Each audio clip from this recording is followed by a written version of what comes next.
munaasabadani oo daaraneyd xuska joojinta gudniinka fircooniga ayaa waxaa soo qaban qaabiyey wasaaradda shaqagelinta iyo arrimaha qoyska. munaasabadaasina waxaa kasoo qayb galay wasiiro, wasiir ku-xigeenno, agaasimayaal guud, shaqaale weynaha wasaaradda shaqagelinta iyo arrimaha qoyska, qaybaha kala duwan ee ururada haweenka, hay-adaha la shaqeeya wasaaradda shaqagelinta iyo arrimaha qoyska, mudan iyo marti sharaf kale oo munaasabadaasi lagu soo marti qaaday. ugu horeyn waxaa halkaasi ka hadlay oo munaasabadaasi iyo weliba waxyaabaha ay daaran tahay sharaxay agaasimaha guud ee wasaaradda shaqagelinta iyo arrimaha qoyska iyo weliba agaasimo waaxidyo ka tirsan wasaaraddaasi. munaasabadan aynu dib u eegayno dadaalada ku aadan sidii wax looga qaban lahaa gudniinka fircooniga iyo munaasabadan iyaduna waa inaan isku xasuusino dhibaatooyinka uu sababay xanuunkani iyo dadaalada socda ee xukuumadda iyo saaxiibadeeda arrimaha bulshada iyo heer caalami sida wax wada qabanayaan. warbixinihii u dambeeyay ka soo baxay wasaaradda qorsheynta iyo horumarinta qaranka iyo hay'adaha xogta ee dalka waxay sheegaysaa in boqolkiiba 98 haweenka Soomaaliland ee u dhaxeeya 15 ilaa 49 inay dhibaatada gudniinka ay la kulmeen. caadadaasi duuga ee gudniinka waxa inta badan sameeya dad aan khibrad u lahayn, dad aan aqoon caafimaad lahayn oo u badan dadka dhaqanka ayaa sameeya oo aan xiriir la lahayn goobo caafimaad, oo aan xiriir la lahayn neers iyo cid ka caawisa haddii qofka dhibaatada loo geysanaya uu la kulmo dhiigbax ama arrimo caafimaad. sida la xusay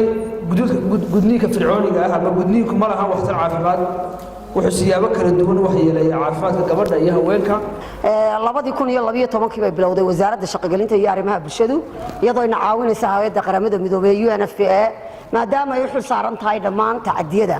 inkastoo mararka qaarkoodna joint program ku yihiin hay'adda UNICEF ay ka wada shaqeeyaan. marka aan hadalka badinayn waxaynu ognahay inay tahay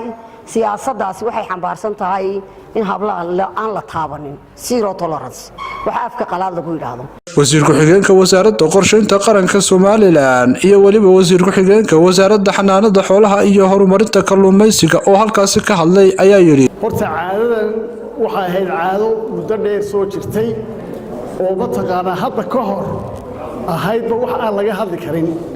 oo yacni ahayd wax taabuu ah, laakiin maanta ama sanadihii dambe ama 30 sano ugu dambeeyay waxay noqotay wax magaranaysa laga dibeed gareeyo oo mataqaana point of discussion bay gashay. aniga hal qodob baan doonayna ka hadlo. sanad walba waxaan iskugu nimaadnaa hal la joojiyo gudniinka fircooniga haddii mar qura la joojiyo maxaa dhacaya la hablaha inaga dhalay go'aan ba hadii laga gaaro waxa inaad mar walba halkan ku soo noqoto maahe deyn badan baa la idin sheegayaa la idin la hadlayaa dumarkan hablahan inta loo hadlayo dumar baa dhalay mar odayaashana deynaga ka xoog badan waqti xagga guriga marka la joogo marka anigu dumarka waxa si gaar ah u farayaa inaad hablaha gudniinka fircooniga laga joojiyo inaga dhexsaysa. gudniinka habluhu waa dhibaato weyn oo aynu wada ognahay inay ahayd dhibaato soo jireena oo muddo dheer ay dadkeenu la soo baaxaadegayeen. dhibaatadaas oo jireenka ahi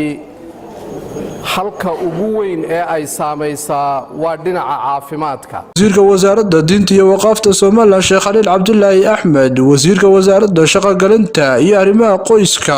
halkaasi ugu dambeyntii ka hadlay ayaa munaasabadaasi iyo waliba faa'iidada weyn ee ay xambaarsan tahay halkaasi ka sharaxay. runtii arrinkan halkan la isugu yimi inkastoo uu iga horeeyay hordhaci hadalku haddana waxaan qiyaasayaa intii mudnayd in la yidhi inuu yahay arrin aad iyo aad u muhiim ah. waxaa jirtay dhowr sanadood ka hor inay caan ahayd kelmadda gudniinka fircooniga, laakiin waxaad moodaa hablihii iyo hay-adihii inaga adkaadeen oo dabeetanayaan waa gudniin oo dhan ay joojiyeen. waxa xaqiiqa ah dad islaam baynu nahay, dad walaalaha baynu nahay, diinteennu dhibaato uma geysato haweenkeenna. walaalayaal sidaad ogtihiinba maanta waxaynu isugu nimi maalinta joojinta gudniinka fircooniga oo sanad walba la qabto 6 bisha February.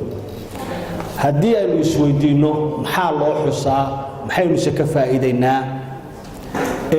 waxaynu horta ka faa'iideynaa in aynu isxusuusino dhibaatada ay bulshada ku hayso masiibadan aynu maanta ka hadlayno waxa kaloo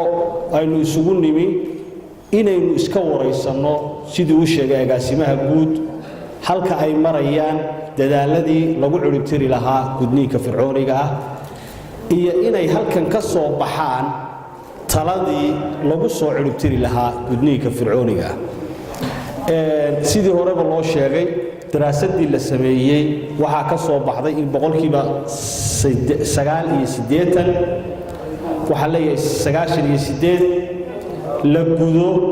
gabdhaha ku sugan dalka Soomaaliland waa Maxamed Xuseen Ibraahim Azam News TV magaalada Hargeysa